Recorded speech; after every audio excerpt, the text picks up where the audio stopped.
mês também de muita reflexão a respeito de uma síndrome, que é a esclerose múltipla. Muitas pessoas desconhecem, por mais que se fale, por mais que se traga esse assunto, muitas pessoas desconhecem, né, o que é a esclerose múltipla. E aí eu trouxe ao Bem Viver o neurologista Dr. Elcio Silveira Machado para explicar para a gente, primeiro, o que é e o que tem sido feito para manter a qualidade de vida, para de repente, digamos assim, afastar um pouco, né, as consequências da esclerose e o que a medicina tem trazido de novo. Seja bem-vindo mais uma vez, doutor Elcio. Obrigado, Mônica.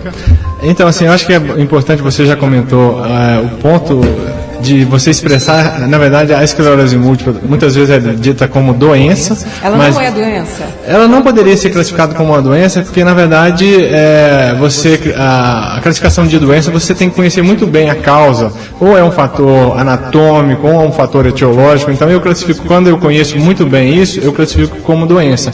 Quando eu não conheço, ainda não está definido o fator etiológico ou um fator anatômico que é responsável por causar aquela tríade de sintomas, então eu não posso classificar como doença. Então a esclerose múltipla, corretamente dita, ela deveria ser classificada como uma síndrome e não como doença, como é feita naturalmente todos os dias no nosso meio médico, no meio entre discussões entre pacientes. Então ela é dita doença, mas ela não poderia ser classificada como doença, e sim uma síndrome. De sinais e sintomas. Isso, é um conjunto de sinais e sintomas. Ela foi muito bem descrita, assim, hoje a gente pode dizer que é o pai da neurologia, que é um médico francês. Ele classificou, ele que identificou primariamente a esclerose múltipla como a gente conhece hoje. Esclerose múltipla, esclerose quer dizer escaras, que em inglês chama scar, né? Então são várias cicatrizes que acontecem no sistema nervoso. Então, esclerose de escara, né, de feridas,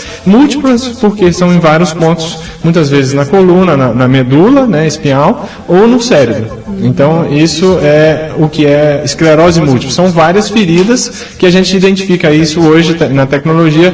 Na ressonância é um exame excelente para se ver essas lesões. Às vezes podem ser vistas na tomografia, mas o exame de escolha para se ver essas lesões seria a ressonância magnética.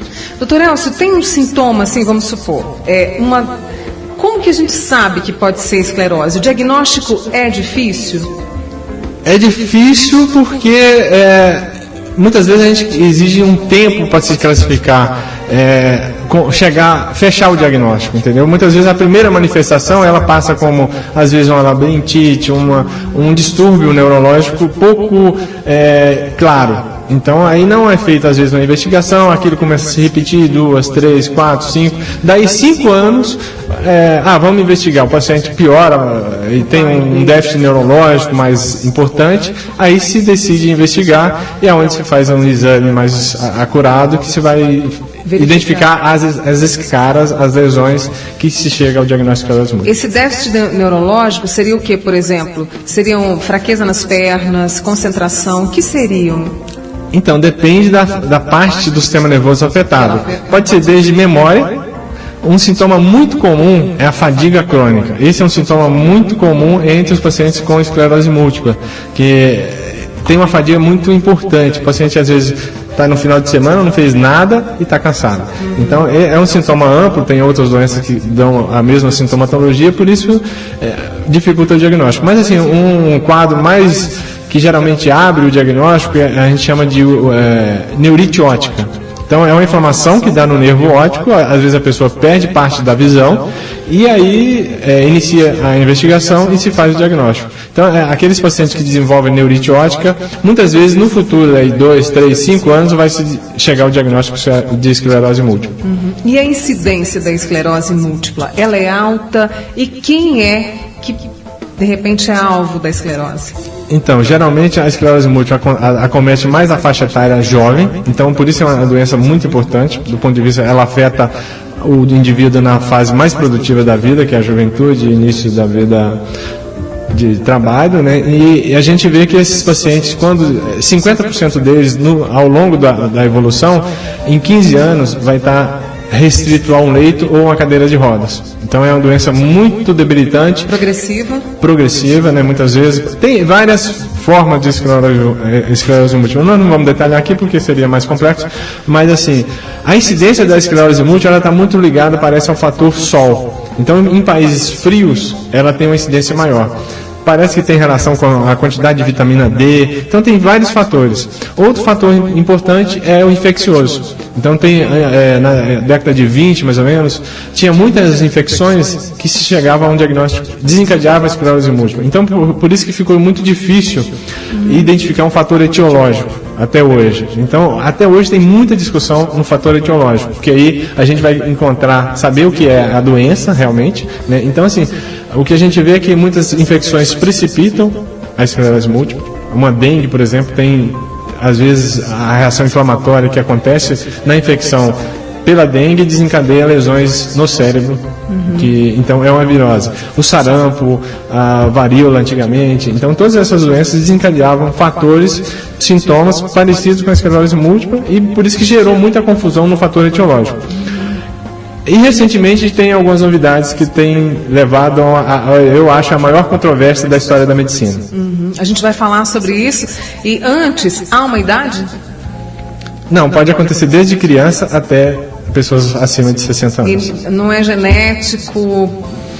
Esse termo genético é muito complicado. Então, tem fatores genéticos, mas tem outros fatores associados também. Porque, na verdade, o fator genético, eu acho que é um fator muito profundo para a gente ficar discutindo. Então, eu acho que a gente deveria procurar mais coisas mais superficiais aqui na nossa Terra, né, do que chegar tão profundo ao DNA.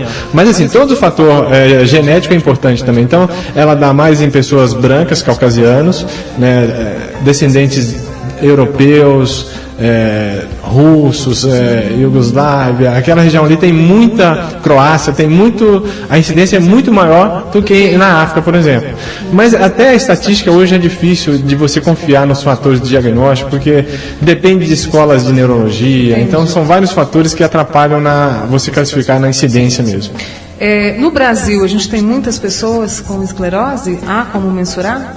Então, a incidência na esclerose múltipla nos países de muito sol equatorial, assim, digamos assim. Verão o ano inteiro? Então a incidência parece ser menor, mas é em torno. A incidência de casos é muito variável. Então, assim, pode variar de 1 até 15 casos para cada 100 mil habitantes por ano. Então, a incidência por ano varia entre 1 a 5 até 15 casos. Tem lugares que chega, às vezes, até quase 100 casos para cada 100 mil habitantes. Então, em Uberlândia, aí, meio milhão, 600 mil, né? Então, você colocaria aí 2 casos por ano a cada 100 mil. Então, agora, a incidência na população, às vezes, chega a 1% da população. Da população no mundo. No mundo, entendeu? Não, mas varia de país para país. Por exemplo, na Croácia, às vezes chega até 100 casos por cada 100 mil habitantes. Entendi. E quando a pessoa recebe o diagnóstico de esclerose múltipla, você que trabalha nessa área, assim, às vezes tem que fazer esse diagnóstico, é susto, é desinformação, é medo? O que vem do paciente, doutor Elcio? Eu acho que é tudo junto. Né? Então, assim, quando você vai receber esse diagnóstico, ou você vai informar esse diagnóstico, então a primeira coisa é o preconceito, né? Então, assim, eu já tenho uma ideia no meu subconsciente o que é a doença. Então, é uma doença que, eu vou morrer, entendeu? E não é isso não é verdade. Então, e recentemente a gente tem visto que realmente, eu acho que se tem uma hora de discutir a esclerose múltipla é agora, porque, assim, tem várias teorias da esclerose múltipla. É infecciosa, é autoimune. A primeira coisa que hoje, se você entrar no site do Ministério da Saúde e olhar o que é a esclerose múltipla, vai encontrar lá doença autoimune. O que é isso para o nosso ouvinte entender? Então, doença autoimune seria, teoricamente, uma doença que ataca o seu próprio corpo. Entendeu? E ela atacaria a bainha de mielina. O que a gente vê é que isso muitas vezes não é verdade. Porque a doença não ataca só a bainha de mielina. O que é essa bainha de mielina? Aula de medicina aqui. Então vamos lá. A bainha de mielina, imagine um fio de eletricidade coberto por uma película de borracha, para proteger contra o choque. Então isso seria um neurônio, a borracha seria a bainha de mielina. Entendi. Então se eu desgasto a bainha de mielina, o que acontece com a carga elétrica que é transportada ali? Se aquele neurônio encostar em outra superfície, a carga vai escapar, isso vai gastar mais energia. Então, se tivesse um padrão de eletricidade registrando, você teria que gastar mais energia para transmitir a corrente elétrica. Então, isso que acontece no sistema nervoso. Então, acaba exigindo um trabalho muito maior da célula, porque ela fica desprotegida. Então, isso gera... O cansaço seria mais ou menos uma forma de explicar isso. O trabalho de se mandar um impulso do meu cérebro até a minha perna seria muito mais custoso, digamos assim, do fator energético, do que uma pessoa que tem a bainha de melina protegida. Entendi. Até chegar lá, é como se o cérebro vai não gastar mais energia para fazer a perna levantar. Essa bainha de melina, ela permite que o impulso seja transmitido em saltos. Já se perder a bainha de melina, é contínuo. Então a corrente é muito mais lenta. Entendi. Entendeu? O fator autoimune, vamos voltar lá no autoimune, porque mais ou menos na década de 40, um cientista mostrou que se injetasse líquor, que é o líquido que banha o cérebro, em animais, desenvolvia uma doença parecida com a esclerose múltipla. Só que o que passou desapercebida é que a esclerose múltipla ela é recidivante, ela aparece em surtos. Então ela acomete agora, daí 6 meses acontece de novo, um outro surto, às vezes 3 meses depois um outro surto. Então esse cientista ele não estudou progressivamente como que desenvolveria a transmissão da esclerose múltipla. Então foi um erro que aconteceu e que virou uma verdade, e hoje ainda é dita a verdade no meio médico ainda, meio científico. Então isso é uma controvérsia muito grande da teoria autoimune. E recentemente um cirurgião vascular italiano, ele jogou na mídia uma nova teoria, que na verdade não é nova, essa teoria já foi aventada por várias pessoas desde o início, quando o Charcot, em 1868, descreveu, ele já relatava o problema vascular, um problema da circulação venosa. Então, desde o início, já tem mais de 160 anos, que o Charcot descreveu como doença vascular. Aí em 1935, um neurocirurgião relatou a mesma coisa. Em 1976, um outro neurocirurgião descreveu a mesma coisa. E foi se repetindo na história da evolução do tratamento. O que acontece é que, como é um mercado que envolve muito dinheiro, então tem muitos interesses adversos, e isso muitas vezes é difícil de se provar. Então hoje é uma controvérsia muito grande no tratamento da esclerose múltipla, porque um foco é o tratamento medicamentoso com as drogas, e o outro foco seria um tratamento cirúrgico, um tratamento dentro dessa teoria aí de que seria uma síndrome vascular. Isso. Do ponto de vista vascular, seria tratar as lesões vasculares. Do ponto de vista de doença autoimune, seria o uso das medicações. Entendi. Só que, assim, até hoje ninguém provou ainda que existe essa teoria autoimune. Então, assim, muitos livros de neurologia ainda não falam que é uma doença autoimune. Ele nem relata que é doença autoimune. O que acontece é que o fator inflamatório é muito importante. Então, por aquela estase circulatória que acontece, desencadeia uma reação inflamatória. Por isso que as drogas, muitas vezes, elas funcionam no surto, porque reduz a reação inflamatória. Então, o paciente, muitas vezes, tem uma melhora. Mas essa melhora, ela não persiste do ponto de vista de evolução da doença. Ela melhora o surto naquele momento, mas ao longo da vida, em termos de 15 anos, não se vê diferença do resultado a longo prazo. Aquele paciente que vai usar, se você medir o déficit dele com o que não usou a medicação, vai ser aproximadamente a mesma coisa. O paciente vai estar dependente de uma bengala, de uma cadeira de rodas. Então, em 15 anos, recentemente tem sido muito publicados esses artigos, mostrando que não se tem benefício a longo prazo em usar a medicação. E agora surgiu essa nova opção de tratamento endovascular, que a gente diz, e isso está gerando, eu acho que a maior controvérsia da história da medicina. Então, no Brasil ainda praticamente não se discute isso, mas no exterior isso está sendo muito discutido, do ponto de vista tanto de custos do tratamento, acesso às pessoas ao tratamento. Muitos governos são contra, porque isso vai demandar uma reestruturação do sistema de atendimento, né? Vai mudar completamente o foco, se isso realmente for comprovado. Então, gerou-se uma polêmica muito grande nesse tipo de tratamento, os pacientes muito ansiosos de fazer o tratamento, né? E aí vai depender, e resultado cirúrgico é dependente do operador. Então, isso está gerando outro problema que estão querendo comparar o resultado de um cirurgião com outro, então isso já está gerando uma confusão. Essa polêmica assim, nas escolas de medicina, nessas escolas de estudos da esclerose múltipla, de neurologia, isso gera muita polêmica. Muita polêmica. Daqui a pouquinho a gente volta, 11h52, a gente vai para um rápido intervalo comercial, e aí o doutor Elcio vai explicar para a gente como é esse tratamento ainda mais, assim, mais explicadinho. Hoje vem viver discutindo esclerose múltipla. Eu estou recebendo o neurologista Dr. Elcio Silveira Machado. Dr. Elcio, tratamento, quando se tem o diagnóstico, ele vai variar, o tratamento vai variar de idade para idade, por exemplo, um jovem de 14 anos para um jovem adulto de 44, para um idoso ali dos seus 70 anos, ele vai variar. Como é que principalmente para melhorar a qualidade de vida desse paciente? Como que é? Então, o tema esclerose múltipla, porque na verdade, assim, como a esclerose múltipla é uma doença que aparece em surtos, então assim, até para você comprovar a eficácia do tratamento, isso é muito discutível. Então, assim, se você pega um paciente e faz um tratamento nele, ele vai melhorar. O que se discute às vezes você faz um tratamento placebo e o paciente vai melhorar. Então, isso que gera muita confusão. Mas, assim, eu, no início, quando eu comecei a estudar o assunto, eu fiquei, assim, me questionando, será que eu estou fazendo a coisa certa ou será que eu não estou? Então, assim, por quê? Ele já ia melhorar? Então, esse foi o primeiro questionamento que eu acho que todo mundo tem que fazer quando vai se fazer um tratamento independente do que seja. Se seja na teoria autoimune, se usar os imunossupressores, que são as duas opções de tratamento hoje. Vamos lá nos tratamentos. Então, a teoria autoimune vai te direcionar para o tratamento medicamentoso. Para o resto da vida. Para o resto da vida, muitas vezes, depende da droga, vai se usar todo dia, uma vez, 2 vezes por semana, depende, aí vai depender de qual medicação que se vai optar. Essas medicações hoje, muitas vezes, já são distribuídas pelo SUS, são ditas medicações de alto custo, e o governo paga essas medicações.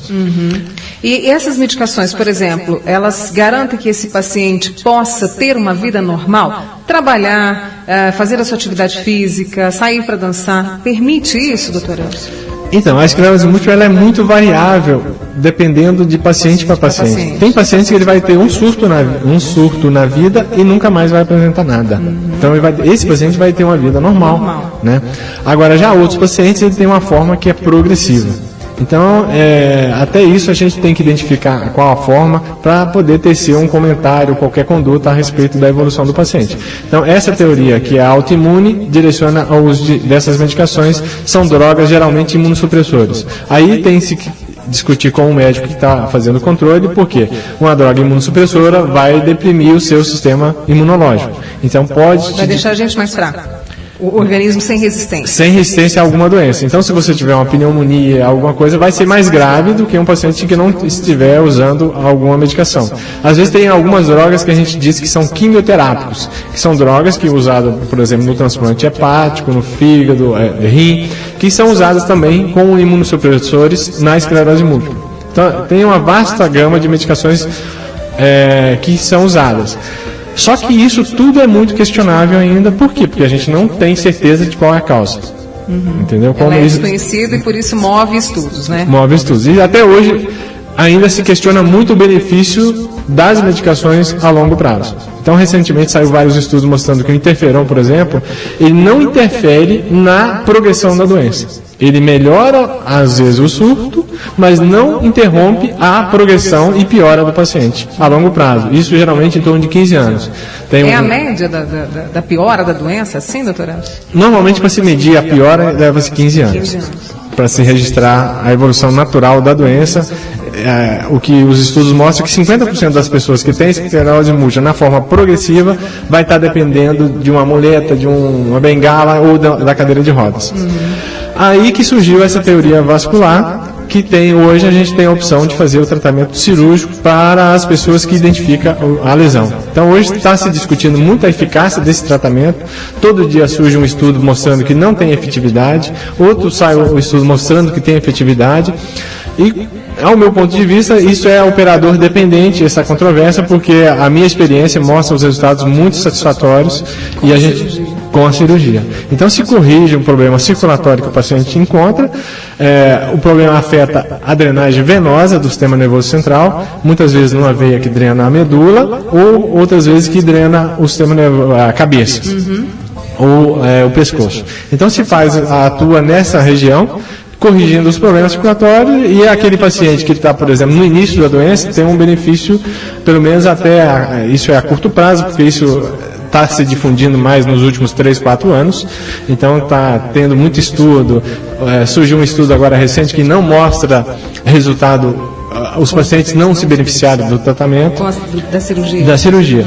Então, assim, isso tudo ainda vai ser muito debatido aí nos próximos 20 anos. O que eu queria deixar claro, assim, assusta, eu confesso para você que sempre falar de esclerose múltipla me assusta um pouco, mas eu acho que quanto mais a gente falar, melhor para a gente entender, né, e para a gente buscar essa ajuda. E esses estudos, por mais polêmicos que sejam, doutor Elcio, eles vêm na esperança, eu não digo de cura, né, porque cura é muito complicado, me corrija se eu estiver errada, mas assim, na esperança de se ter essa qualidade de vida por quem é diagnosticado com a esclerose múltipla. Quer dizer, briga de cá, briga de lá, eu sei que envolve, né, um monte de situações, mas assim, é uma esperança nesse tratamento.